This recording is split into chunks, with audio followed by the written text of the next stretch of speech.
Welcome learners to B.A.Hons English Part 3 Paper 7 class.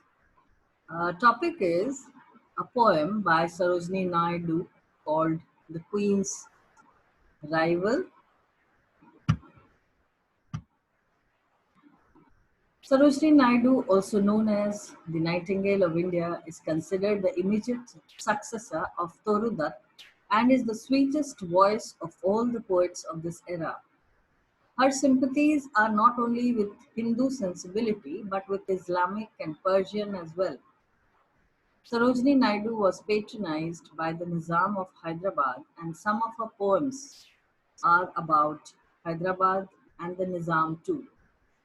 Her poetry vividly present the folk tradition and mythological stories of not only India but Persia too. Now we'll have a reading of the poem. I'll be reading the poem aloud. The Queen's Rival. Queen Gulnar sat on her ivory bed. Around her countless treasures were spread. Her chamber walls were richly inlaid with agate, porphyry, onyx, and jade. The tissues that veiled her delicate breast glowed with the hues of a lapwing's crest. Lapwing is a name of a bird, but still she gazed in her mirror and sighed, "O king, my heart is unsatisfied." King Firoz bent from his ebony seat. "Is thy least desire unfulfilled, O sweet? Let thy mouth speak, and my life is spent to clear the sky of thy discontent. I tire of my beauty, I tire of this empty splendor and shadowless bliss, with none to envy and none gainsay. No savour or salt hath my dream or day." Queen Gulnar sighed like a murmuring rose. "Give me a rival, O King Firoz." King Firoz spoke to his chief Wazir, "Lo, ere tomorrow's dawn be here, send forth my messengers over the sea to seek 7 beautiful brides for me, radiant of feature and regal of mien, 7 handmaids meet for the Persian queen, 7 new moon tides at the Vesper call." Vesper call is an evening prayer. King Firoz led to Queen Gulnar's hall. A young queen eyed like the morning star. "I bring thee a rival, O Queen Gulnar." But still she gazed in her mirror and sighed, "O king, my heart is unsatisfied." 7 queens shone round her ivory bed, like 7 soft gems on a silken thread, like 7 fair lamps in a royal tower, like 7 bright petals of beauty's flower. Queen Gulnar sighed like a murmuring rose. "Where is my rival, O King Firoz?"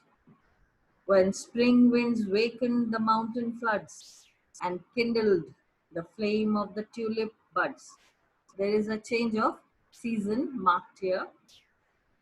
When bees grow loud and the days grew long, and the peach groves thrilled to the oriole's song, Queen Gulnar sat on her ivory bed, decking with jewels her exquisite head, extremely beautiful and delicate head.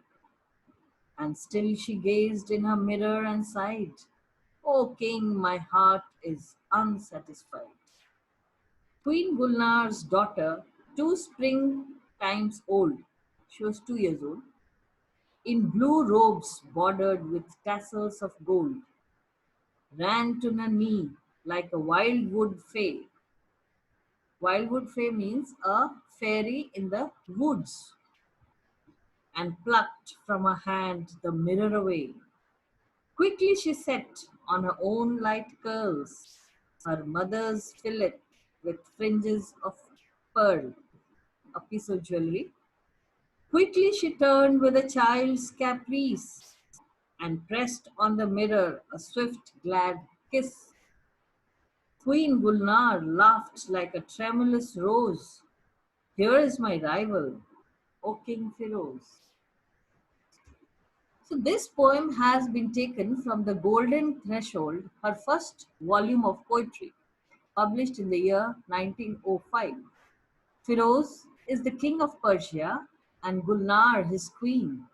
In spite of living amidst the regal and pompous lifestyle, the queen appears unhappy. The king is perturbed and tries to appease her. The queen is not happy in the palace because she does not have a rival, explicitly revealing that abundance cannot make one happy and that there are other things to be taken care of too. She longs for a rival like a murmuring rose. Whoever could imagine a woman, a queen, hankering for peace of mind in the form of a rival?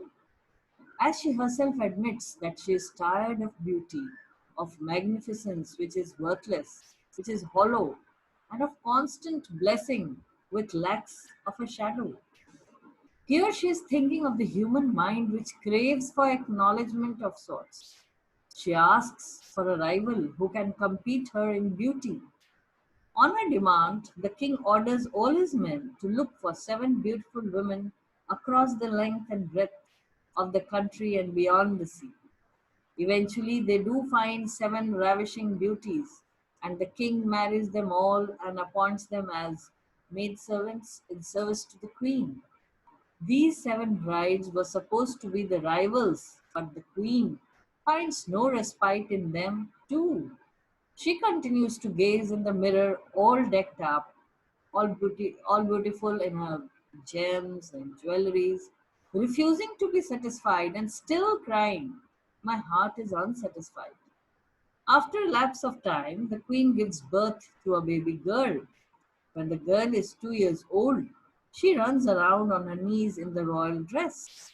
The boy girl snatches the mirror from the queen's hands and wears a hairband and jewelry to kiss her own image on the mirror. This innocent gesture of the child makes Gulnar exclaim with joy, and she cries out in ecstasy, "Here is my rival, O King Firoz." Thus, the feelings of mothering and motherhood is paramount in a woman's life. Nothing is more sacred and natural to a woman.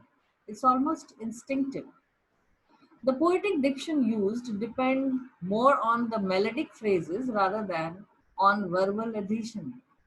Her similes and metaphors are drawn from the vivid and graphic opulence of nature in Persia. Imagery take on a visual and pictorial quality about them.